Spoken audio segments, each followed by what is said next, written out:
Hey, so it's Ray here with Ifa Brand. I'm doing my next in the series of Polaroid with Friends, and we're here. We'll talk about it when we get in. So Ifa Brand, I met, when was it that we met? I think it was 2018 in Paris on the Instant Art Expo, yes, Expo, yeah. Which has become like an annual tradition almost to meet friends and to have the exhibition there. That's the important bit, right? Yeah, meeting friends as opposed to definitely. just seeing other people. I mean, actually, when it's Stefan who's the organizer, when he first did it years ago, and he got a collective of like the Polaroid community together to exhibit in France. It was such a wow thing for me because it was the first time I did it. Was it the first time you did it as well? Yeah. And it was so good to just have your work amongst your peers and actually just have it up there and seeing it there. And it's become like a bit of a, like you said, a bit of an annual pilgrimage to Paris to have an excuse just to go over to Paris and see friends. So the first time I went in 2018 and I was just getting started with Polaroid. I was shooting Polaroid for about a year because I started in 2017. And the reason I went there is just to meet people that I knew online. I knew you and Stefan and so many others. And I just wanted to, be all Polaroid and nerdy and talk to people and see the work in real life. It was just that moment where you kind of thought, actually, you put a name to a face, and it's actually nice to see who these people who are shooting Polaroids. And then I think it blossomed some friendships. Yes. Aside from the exhibition, it was really nice then to just sort of like hang out and go to have a meal and then find out how mad people really are. We know all these people now. Some of them become our dear friends, and it's just really nice to actually meet people, especially because like in America they have such a like community there where they kind of meet at PoloCon and things like that. I find in Europe it's a little bit tougher unless we go to one of these everything exhibitions. Is more spread and it's different countries, so that's why it's easier to get together in Paris because you all go to the city to see the city, to have the exhibition there and then meet up with friends, talk about Polaroid but also about lots of other stuff and have drinks and meals together and just a fun time. And Just to go back, it's just like, obviously I said I knew of your work, but what I was touching on earlier was the fact that when I first met you, I think it was like probably maybe year 1 or 2 of you not working with other photographers anymore, because prior to that you worked with other photographers. Yes. And when I first knew you, I think it was you were entering that phase where you were kind of looking for the medium to shoot your work, and then self-shooting to everybody else, photographing, to us, shooting. I really hate having to explain shooting to non-photography people because they think I'm literally mean shooting. I had a joke once where a colleague thought I meant literally shot someone. I was like, oh my God. No, it's not with like Uzis or AK-47s, it's with like... it's just, and it is, so I was going back to that point. It's just like, so that, I think that was the beginning of what we now know as the Ifa brand, if you will. And in that, you do a lot of self-shot Polaroids. So explain, well, not explain, but just tell me kind of why that transpired and why that happened. Yeah, so before all this, I used to model, and I modeled for quite a long time. I modeled for 10 years. And in 2013, I kind of had a big break because I was on the cover of Playboy magazine, and that opened more doors and more shooting abroad. I did not know. Yeah. So that kind of opens a whole new portal of modeling opportunities. But then after a while, in 2016, 2017, I just felt something was missing, and and I was getting tired of disrespectful photographers, and I felt like I wasn't able to bring out my personality, and the things that I liked weren't very appreciated. So very drastically I started taking self-portraits, and also immediately with Polaroid, which was a very impulsive decision, but I knew up front what I wanted to shoot, what kind of vision I wanted to portray and to share with the world. And I just thought, okay, yeah, maybe Polaroid is a good idea, because I don't like perfection, and I like doing things a little bit different than most people and most photographers. And so very impulsively I bought myself a Polaroid camera, and I started shooting series up until this day. Wow. So. I mean, I think we're all crazy in a way. I mean, anybody who is watching this and shoots Polaroid, I mean, the fact that we shoot Polaroid is a little bit crazy, right? I mean, especially the amount of volume that we shoot. Yeah. So we all have our own introduction stories into how we started off with Polaroid. So that was really interesting. I mean, why not film and why not digital? Why Polaroid? What's the aesthetic of Polaroid itself? And also for the others, why not Instax? Because that's another instant format. Yeah. So. Yeah, I don't know. It was just something very impulsive, because as a model, most photographers shoot digital. Yeah. So as a model, I had only done a handful of Polaroid shoots, and I didn't really have a connection as a model with Polaroid. But in this whole idea of, okay, I'm going to start my own series, and it's going to be inspired by pin-ups and vintage eroticism, and I kind of want to bring that back into a modern era. I just thought, oh yeah, well, you know, let's try with Polaroid. And so my very first shoot I did at home. I made a little setup in my bedroom, and immediately it was like a click, and I liked it. And it was taking the image, because when you take a Polaroid, you really take an image, because the sound of the camera and the chemical smells, it's like an experience in itself. And that immediately made me fall in love, and I've never stopped taking Polaroids. That's great. So. I just love, I love origin stories of how you start with Polaroid. Your own shoots. Tell me typically how you would set up your own shoot.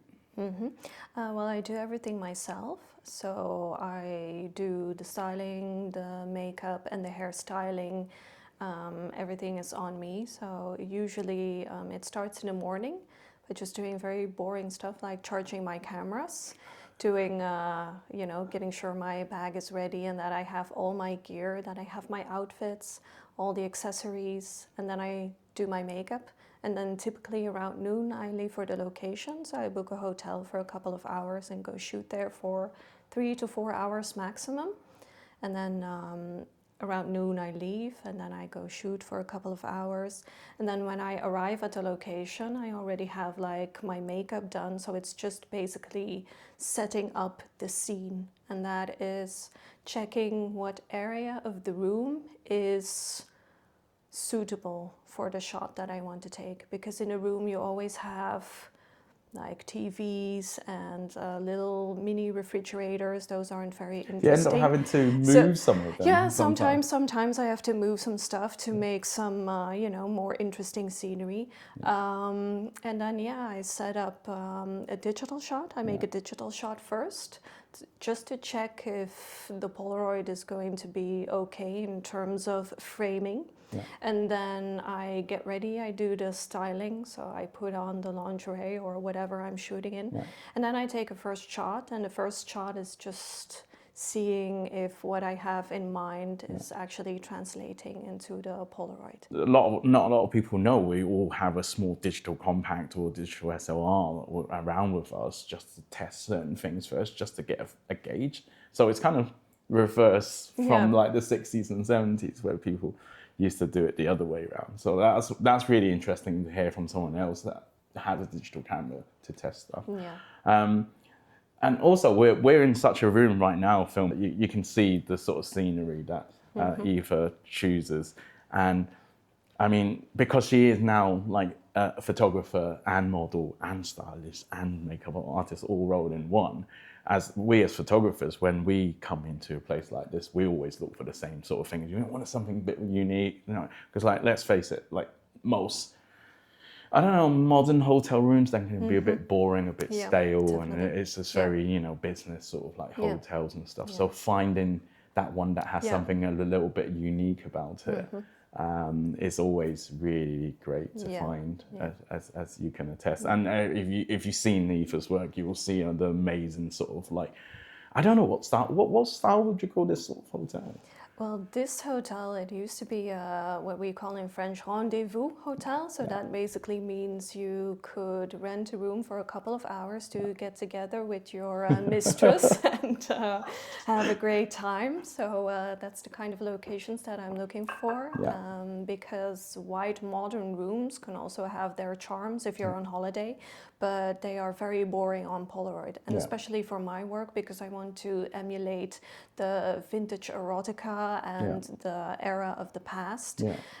These kind of locations are vital to my work, and so a lot of work has gone into searching the right locations. Do you like have like a little top 10 of all the like places that you? Yeah. So this is actually the third time, and I've always had a different room. This is actually shot here as well. So you can see this is the room, and this one is also shot in here.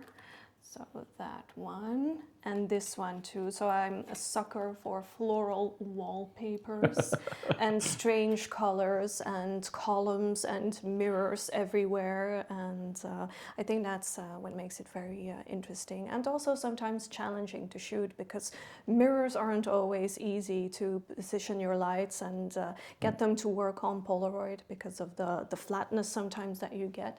But if you don't like a challenge, you don't really shoot with Polaroid. Yeah, it's definitely a creative process. It's like it doesn't matter if it's your work or doing any creative process on Polaroid. I do feel, I mean, anybody who tells you it isn't the case, they'll be lying. But you're not going to nail it on your first go.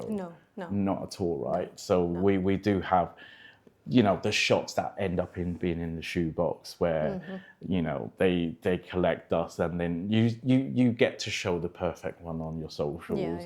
But you probably had 2 or 3 that didn't quite work. So there's also that added expense as well. I think that's also really important with Polaroids. So usually I shoot 2 packs. So one pack contains 8 photos. So in total I only have 16 shots. And the first one never works out. And if you're lucky, then you can just basically rule out an entire pack and just be happy with like 4 photos or 3 photos or 2 photos or 1 photo. So once again, I mean, I used to do a lot of long exposures, and I think there will be like cases where I would have, you know, 7 shots I didn't like, and then there was that one. And as one of my friends call it, the banger would come out, and then you were like, wow, okay, I don't really care about the rest of the 7. I mean, to be fair, if you're thinking about the cost of each sheet of film, you wouldn't be shooting Polaroid at all. You have to have some sort of mentality to go, actually, I don't care. You just care about the end result and what it looks like and the aesthetic that Polaroids brings to it. Otherwise, you wouldn't be shooting it. Definitely. There is also, I think, because like we always have this counter argument, like, you know, a lot of people think like people who shoot film doesn't like digital, but there is the 2 extremes. On film, you literally have to shoot it, and then you've got to go and get it processed and then developed, and processed, developed, and scanned before you can see the results. Digital, you have the knack, if you're not disciplined enough, to keep on looking at the back of the screen, and then there's the argument that it's too clean. But there is something about Polaroids that's kind of in between, where it's kind of like you do get to see the results, not instant, you know, not 2 minutes, but let's say, you know, how long a Polaroid takes to develop these days. But you get to see it develop within a certain amount of time to go back and do it, but also at the same time not machine gun a shot like you would with digital. So you do, in a way, really have to think about what you want to achieve with the shot, the lighting, the output. and what you want to convey. I think that's really interesting. Yeah, that's also one of the reasons why Polaroid is interesting, because as a model I worked with photographers who shot digital, and they would take literally thousands of photos in like one session. Yeah. And they just would go like tack, tack, tack, tack, tack, tack, tack, tack, and they wouldn't really think about the result. Polaroid forces you to think about the result and what you want. And that's very interesting. It's a slow way of working, but with each frame, you kind of have to be the best photographer that you can be in that moment to try and make it work. Yeah. So. It's interesting you should say that, because I think on the flip side, and this is probably, you will understand me now because you're all encompassing in what you do. When I first started, I actually started doing pure digital. And like you said, you can machine a gun a few hundred images. But what happens with that, if you're not very disciplined, is you have a lot of raw files, and then you take up a lot of hard disk space, and then you can't literally go through the same, let's say, 10, 20 shots and decide which one's the best. And it was just this whole thing where you kind of, but what if I slowed down and actually really thought about it, and you only had 1 or 2 chances to get it right? And that's how my journey started. I think when the Impossible project first came out, I mean, I joined at a time where it was very turbulent, right? So the film was rubbish, and it was. I mean, it was literally throwing money away. But the very fact that I learned from that was to go from digital to Polaroid was you had a very finite resource to get the shot, and a different aesthetic at that. And then you kind of go, okay, so really slow down and think about what you want to achieve, or the shot, the lighting and everything. Yes, one can argue you could do the same with digital if you're disciplined. But I think digital has made a lot of people not disciplined, and people just machine gun. And that's what's nice about playing with both film and Polaroid. I think in the Polaroid community, that is the sentiment. I think it's not only that, obviously, no 2 Polaroid shots are ever the same. Even if you set it up the same way. That's right. Yeah, correct. I don't think you ever get, I mean, sometimes it'd be down to the chemistry. You might have a divot, you might have something that's not quite right about it. They're not identical, and that makes it very, very unique. And so when you get that really stunning shot that you like, I keep it in a shoebox because I don't like putting it up against light. And it's special, right? So, and seeing it develop and come alive, and you can already see in like the first moments, like, oh, this is going to be a nice one. And then when it's fully developed and you have something that is really like a unique photo, and you also have like a physical item in your hand, that kind of creates like this really big high that I haven't really found in digital photography. We're in different worlds, but like the thinking between us is similar in that we like doing things in camera. It's that sense of achievement when you go like, you know, like in this age where like someone could shoot something on digital and then go, oh no, I'll sort that out in Photoshop. I'm like, what does that actually mean? And it's like, no, it's too easy. I mean, it's not too easy. You still have to learn Photoshop or you know, manipulate photos and stuff, right? But it's harder if you can challenge yourself to think about the shot, where you want it, the lighting, what sort of look, and you only got the one shot, and you can't then say, I want to liquefy, or want to you know, do all that sort of skin retouching and all that sort of stuff. So I think that makes it special. I really do. I just think it's quite honest as well. Yeah, that's right. And that's why, certain experience as a model comes into play and has been very handy, because you know how to pose, you know how to position yourself, because I don't do any kind of editing on my shots, not even in terms of contrast or lighting, none of it. So basically, if you see my photos online and you would see them in real life, they are basically almost the same. Slight color variation depending on, you know, the light in the room or whatever. But that's what makes it interesting as well. And it's also really difficult for me because I started shooting digital 2 years ago, and the switch is very difficult for me because digital is very often, in my opinion, too perfect and makes my work look flat or too normal. I don't even know how to say. Too sharp, Too sharp, too normal, just another boudoir photo. And I think with Polaroid, it really adds this extra dimension because the colors are weird, it's not perfectly sharp, sometimes you have chemical stains, but that's what makes it interesting. Yeah.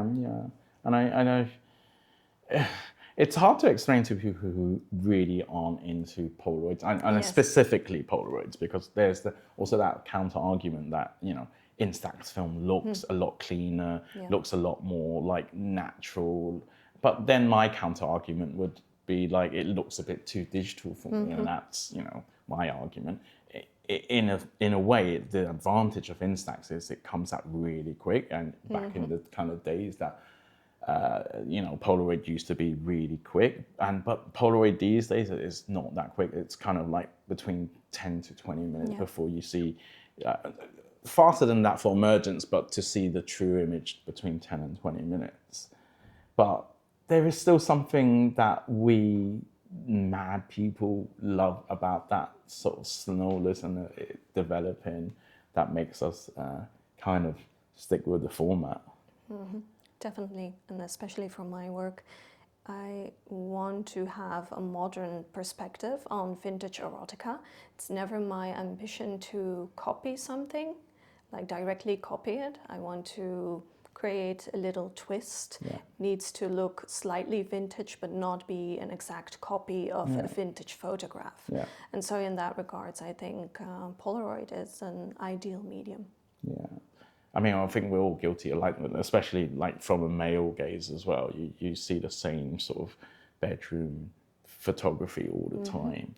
And then it's just kind of prevalent all over Instagram. And now, especially with AI, some of it's getting generated as well. So to say it doesn't influence you is probably an understatement. But at the same time, it's really hard to be original because you kind of have to. Because when people show me mood boards, I'm like, okay, there's mood boards, but I want to at the same time convey my own message, because otherwise you're just literally copying someone else. It's no fun doing that, because that's part of the photographer, is just to have that creative process. Yeah, and also with my work, talking about the male gaze, even though my work is mainly like, let's say, the big umbrella of erotica or fetish or pin-up photography, I want it to be from a female gaze, from my own perspective, because I don't create this kind of work for men. I create this for myself. This is my vision on how I would want to look all the time in a perfect world. It's how I want to celebrate myself as a pinup. If I would be like in an elevator and I would have to do like an elevator pitch, I would probably call myself a Polaroid pinup, because that kind of... That's great. I think that would be a nice title to have like on my tombstone. I would be very happy if I could... I could have that one day. But yeah, from my own perspective, who I want to be, and to try and become the person that you can be proud of. And Polaroid has helped me with that. It maybe sounds crazy because it's just like a picture frame, but it makes you a rich person in a different way as well. Financially, not so much. Financially is quite the opposite, because it's so expensive. As I said earlier, I think if we were to think about each cost of each sheet, like especially what we call duds, then we wouldn't be doing it. I just think very early on, I think it was back, like I said, back in the days of the Impossible Project where the film wasn't great, I was going, oh, that's £2.50, £2.50, £2.50. And then I went, if I keep on doing that, I'm not going to shoot anything. So I Current inflation, £5. Oh, yeah, or at least, you know, I will say this, at least you're shooting, she's shooting integral film. If you weren't shooting integral film, you were playing around with pack film right now. That's just crazy expensive, like the kind of cost that goes on, you know, eBay or whatever to get a pack of that. And that, you know, I love that stuff, but that's super, super expensive. So yeah, I mean, this, at least integral film is still around. Obviously, because you self-shoot, you have to have one of those cameras that kind of allows you to put it on a tripod and trigger it off remotely. So in that respect, I do mean, what camera do you shoot with? Yeah, so the very first camera that I bought very impulsively way back in 2017 was the newly released One Step 2 by Polaroid Originals. And yeah, I need to have cameras with a self-timer. And then very quickly I bought the i1. Yeah. And then now I'm still shooting with the Now Plus, which is actually the follow-up of the i1 and the One Step. The Now Plus. Yeah. I'm only a bit dazed. The viewers might be wondering why I'm a bit dazed at the moment, because I'm trying to count in the world how many people still have an i1. I think it's you, me, maybe a few other people, because obviously, you know, long story short, when it came out, I mean, it was great for me and for people like you, but there was a lot of backlash and there was a lot of things wrong with the camera. So there's only like a very small little club, which I affectionately dubbed the i1 Appreciation Society, because that's kind of what it was. 5 people. No, I mean, let's face it, I think these days it's probably more of a relic for us, because I don't even know if the battery kind of works. I think in a controlled environment, it was beautiful. Outdoors, it was pretty useless. But I still have a soft spot for it, because obviously for you and for me, we did some really great work with the i1. Definitely. And now, obviously, like you said, subsequently, things have moved on. What was the one after? The One Step Plus came after that, which was the next iterations, and now they had the Now Pluses that allow you to remote trigger. And then now they have the i2, which is super expensive, but it allows you to do the same stuff. But along that journey now, they allow you to, you know, effectively have the manual controls via app, and now on the i2 via the camera. And that's why a lot of people didn't really appreciate the i1, because it was the first camera with Bluetooth. And in order to get a good shot, you needed to have like the control on your smartphone. And I know that a lot of people do not like to shoot with like the smartphone being your control and manual controller and your self-timer. But I don't mind using my phone that way. It's kind of normal to me. I think you don't need to convince me. I was probably, at the time, I was like the i1 poster boy, right? It's like, I did a lot of stuff with it, and it was you just told me like I was shutting a lot of people up with the thing, and then everybody was like, "How are you doing this?" I'm like, "Well, we'll trial and error, just like everyone else would." It's just that a lot of people would buy the camera, but then I don't know. I guess if you are counting the cost of the films, people will complain that after a few packs they just gave up on it. I never quite gave up on it, and you know, unlike subsequent cameras since that one, I did go out and become the second buyer of the i2. It's not a great story to tell, but like I was thinking, is it really important? It's 2016. It's the first Polaroid camera that's come out for like what, 20 years or something. And I was like, this is really super important. And no one gave a toss. It wasn't like an iPhone or anything. It was just like, here's another generic Polaroid camera that nobody really uses. I forgot how like Polaroid at that stage wasn't really a thing anymore. So but I obviously have a lot of affection for it, as do you.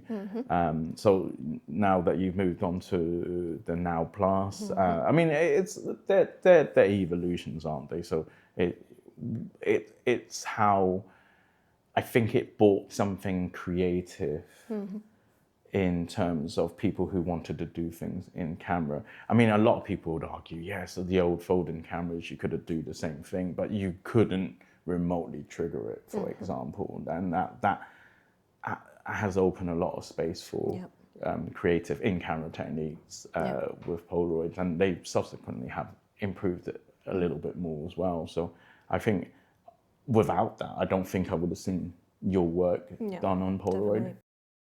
What about film? What's your? Do you have any Mm-hmm. like you've been shooting a few years now? So like obviously they had a few special films, and they always have special Yeah. films. Obviously they have color, they have black and white, Yeah. and then they have their dual tones, and then the color frames and stuff. So is there any particular film that you would say is your favorite? Just normal color film, because I have to grant Polaroid the fact that they have really worked hard on the contrasts and the colors of their film. Yeah. So I started in 2017, and I've seen a very big improvement, a massive improvement in the quality of the film, Yeah. in the colors, especially in the yellows and the reds. Yeah. So basically color film. I also love the round framed Yeah. film. Round frame. Round frame, look at this. I mean, I'm a fan too. I'm a fan too. So they always look really nice, and especially for my work, because they are much more intimate than a square. And so for my work, they kind of provide this little porthole. In my work, there's also a lot of voyeurism and an element of exhibitionism, voyeurism. So there's this little tension field between those two. And I think that with the round frames, you really create like this little porthole into my world. And so I've loved them ever since they got back on the market. And what I also love is just black frame, because I think I love the black frame. Yeah, they look very, very classy. They look very, very elegant. Together with the colors, it's a really beautiful classic combination.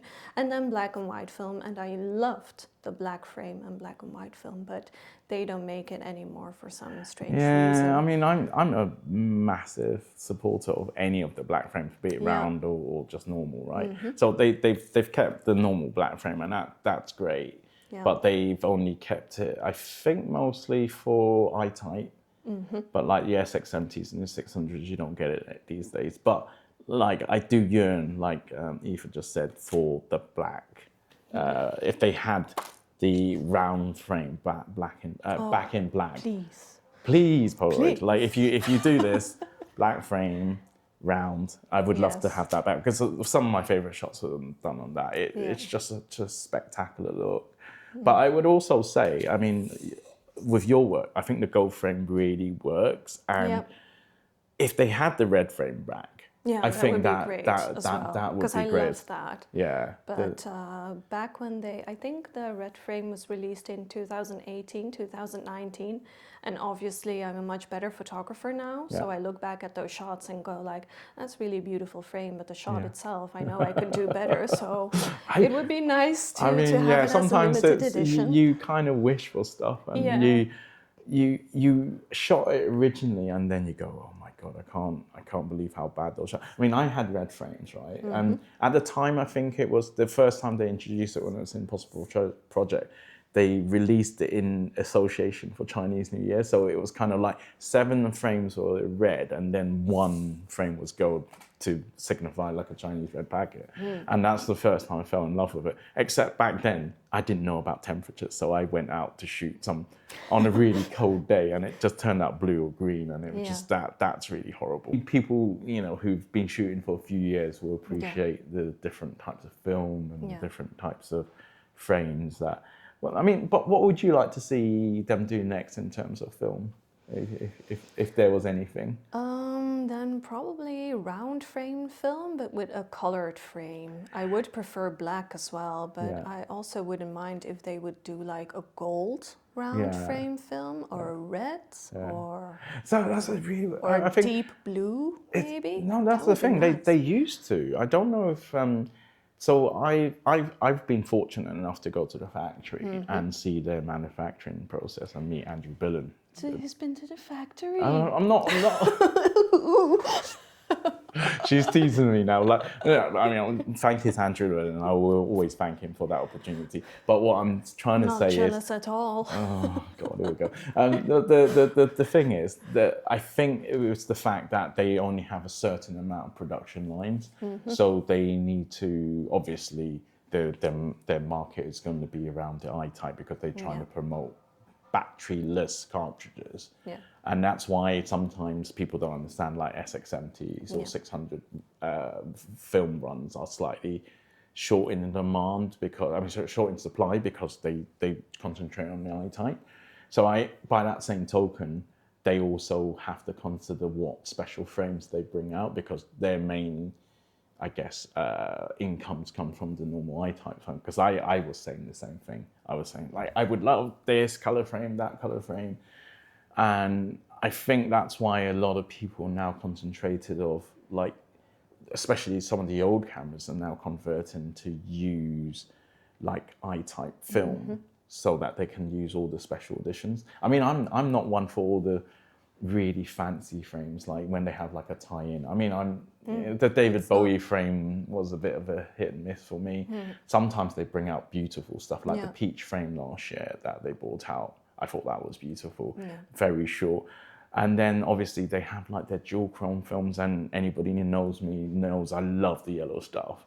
Not so keen on, I think, the green stuff they brought out recently. I wasn't overly keen on that. I love the blue film. So I'm just hoping they will bring out like a re-release of the red dual chrome, because I think that will suit you too. Yeah, and pink as well. Pink, that was really nice. So many times I had people come on shoots with me and I showed them like a pink dual chrome from way back, and they were like, have you got any more of that stuff? And I went, yeah, that hasn't been around since like 2017, 18. That's probably another, like a one that they probably could do. And it's also interesting because I notice how they're with their smaller camera, the Polaroid Go, they're really trying to target some of the sort of like teenage market. So they started having like color frames on the Go frames. I'm surprised they haven't actually brought out dual chrome film for the Go, and especially if they had pink, and especially have some of the yellows and stuff, because that would appeal to that sort of that market a little bit more as well. But like I said, I think it's probably due to their production line. But I would love to see more film. And I think it's safe to say, because although we love it, we would still love the film to be a little bit quicker sometimes.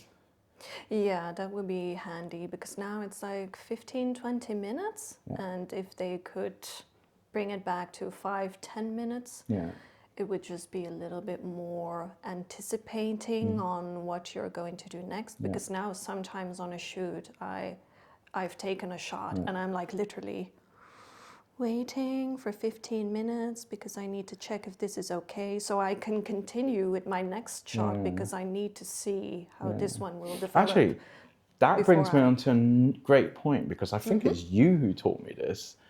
I'm not a fan of the black and white. I mean, I used to shoot the black and white back in the Spectra days, and then I shot black and white throughout the years on the normal frame. But every time my mind would be going, 2 years from now, this will be sepia, and it will look horrible, and it will look. I always make sure if I like the shot, I will always scan it in and post it up, because it always turns sepia, and there's only been a few occasions where they haven't. But I think you taught me the technique to preserve a black and white shot, and I've since done it, but I don't know if I need to on the new stuff. They say it's better. I won't know until 2 years. I still do it. Yeah.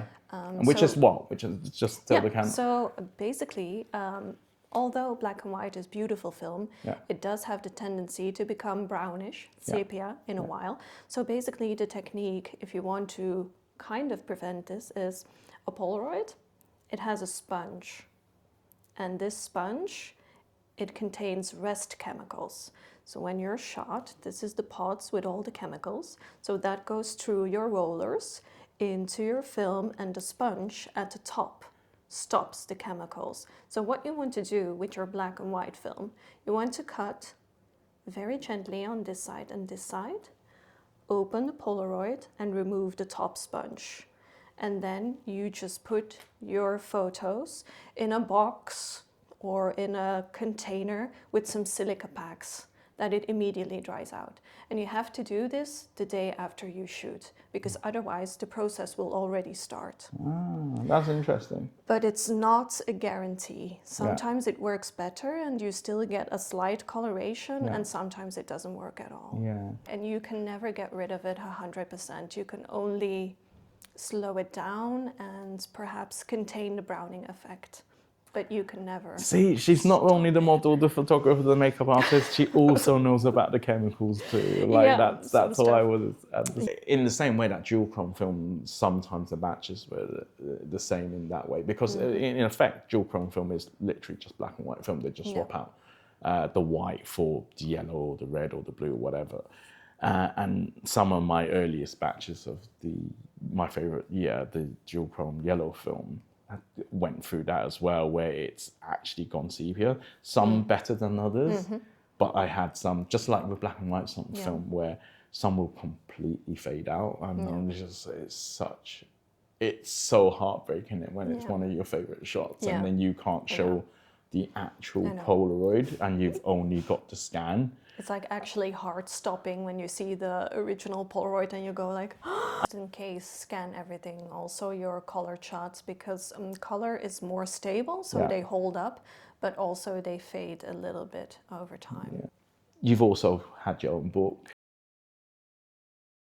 Is that still available? Or is that yes, it's almost sold out. So my book is called Boudoir, and it is published with a publisher from the UK called Circa Press. And 500 of these have been made, and I think 30 are still available, but that's worldwide. Okay. So it's almost sold out after 4 years. But it's a great book though. I mean, in our world, we will always say this is the case, but just to reiterate it, also the very fact that we shoot these is because we like the tangible physical print.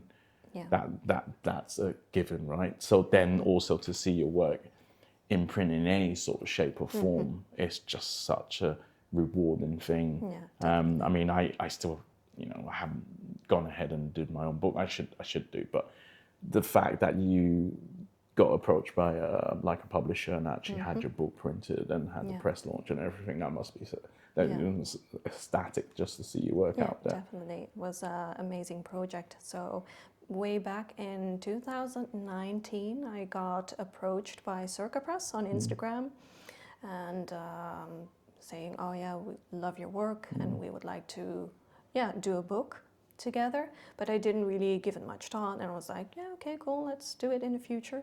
And then COVID came, so it's 2020, and then the question got serious, like, what if we actually do a book together? And so considering it was COVID and I was in Belgium and David from Circa Press was in London, we had a few video calls to discuss, okay, what is this project going to be? How do you finance a project?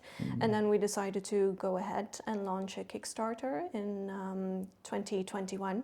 So in order for the book to get published, all the production costs, we set up a Kickstarter, an online crowdfunding, and we needed to collect 17,000 euros, so a lot of money to get the book into production and to ship it worldwide. And well, fair enough. And also, again, thank you to all the people who pledged and who bought my book. That became a reality, and I'm very proud of it. So it's kind of this crazy dream idea that you have as a photographer. Oh, maybe I'll have my own photo book one day, and then that kind of becomes a reality, and it's sometimes very difficult to grasp. Especially because I was only shooting Polaroids for 6 years, and to have your book published in, let's say, the early stages of being a photographer, that was really an amazing experience for me.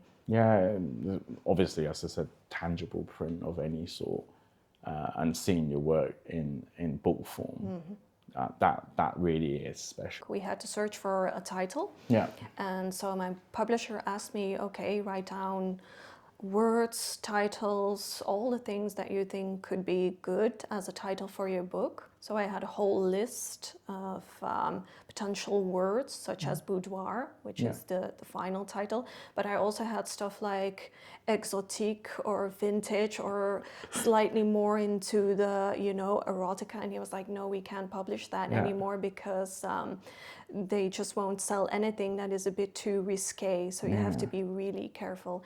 And I remember in the 90s, you could see very risque stuff because that's how I got into this. You know, my father is a lover of like vintage erotica as well. Okay. And I used to browse in his books, and those things were much more risque than what you can bring out into the market today. So it's kind of interesting how that open-mindedness is becoming more closed again.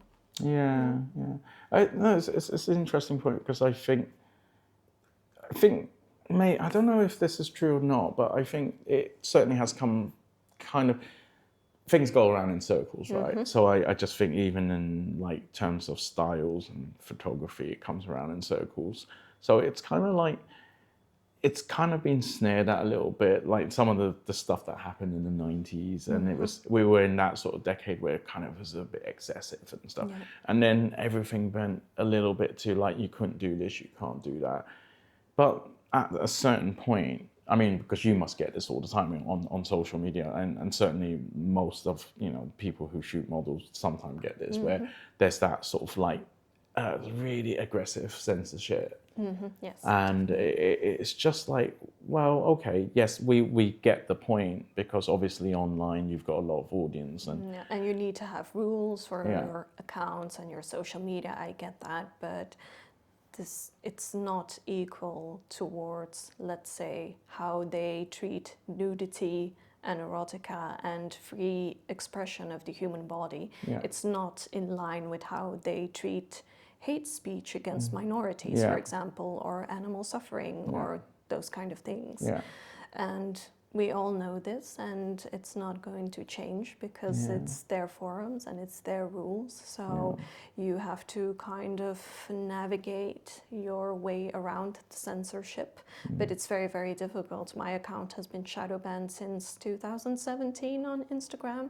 So I've been stuck at like 11K followers for 5 years now, 6 years now. So the whole pursuit of followers and getting a big following is just not possible for also, this you're not kind making of a song and dance of it. That's right. You're not making reels. Right? If you were to put up a camera here and do, I mean, they'd probably shadow ban you for that as well, right? But like, that's the thing. I just think it's gone a lot away. I mean, that's actually an interesting point, because like we're very much in the sort of like, I know we're doing a video right now, so this is, you know, a video. I don't want to do song and dance to show people my pictures. I just want to do my pictures. But that's I don't want to do like... It's like you have a platform like Instagram, which started off as images, and now, you know, if you don't make a reel or you don't make a story of some sort of movement, you lose a lot of traction. Not just the whole shadow banning thing, but just you get penalised for not doing that, because it's in a way it's just become like some sort of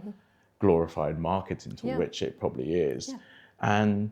Like, you know, I'm a web developer as well as a photographer, and then every time someone comes up to me and say, or someone wants to start up another Instagram, and you kind of go, what's the point? Because you kind of like, you're not going to get that massive injection of money from like the corporates, and by the time you do, you probably end up like Instagram anyway, right? So it's kind of, it's an interesting time, because I think, you know, we all love this, right? We all love photography. We all love producing like original content, and what we call original content at least. But we're always, at this moment, always fighting algorithms, and now we're also fighting the other bloody A word, which is AI, right? So like taking away, like, you know, do people really give like a damn about photography anymore, or is it just all computer generated? I hope they do. I hope at some sort of small level, people will want to see, you know, actual produced art and not something that was generated from.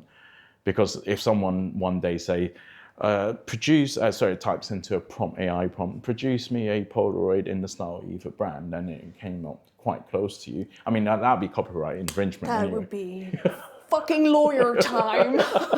I would get my lawyers out. Team. It was interesting though, because like I was at a software conference yesterday, and they were saying, if you do X, Y, Z, and your chatbot was talking to this other chatbot, AI agent was talking to this other AI agent. I'm like, at what point does any of this process not become someone else's copyright or someone else's fault.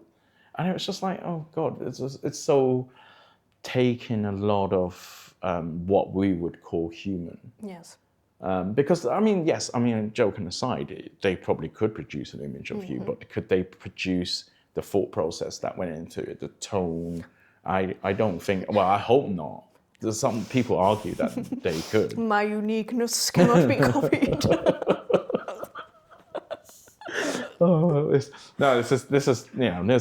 This is really interesting because like this is why I'm trying to do this series. It's just like just to talk to. I mean, I've met a lot of people. I know I talk a lot, but I just want to talk to my friends who also shoot Polaroids and see what their thought processes are and what they shoot. And it's just been really interesting talking to you about how you work. So just to finish off, what's the future for you? I mean, what do you think you want to produce next, and what's your next goal, if there is any? The goal after each shoot is basically the next time to become an even better photographer, to constantly improve myself. Yeah. And that's a challenge because that doesn't always work. We have bad days, hard to believe, but sometimes I have a bad day. You can read all about it in my dramatic Instagram stories when it doesn't work out. It's like, oh, I suck. I should be doing something else. No, I've seen a few of those. Like, oh, I shot a whole day and like all 8 of them were rubbish. Yeah. Guilty as charged, people. But at the same time, when you do have a shoot that works out and you get to drive home with beautiful new work that gives you such a boost and such a creative vibe, and just also, you know, being proud of yourself and your accomplishments. And that's basically what my work is about, becoming the person that you've always wanted to be, and Polaroid pinup. Polaroid pinup. I will remember this, and we now have it on video, so I definitely will remember it. Now. Yeah.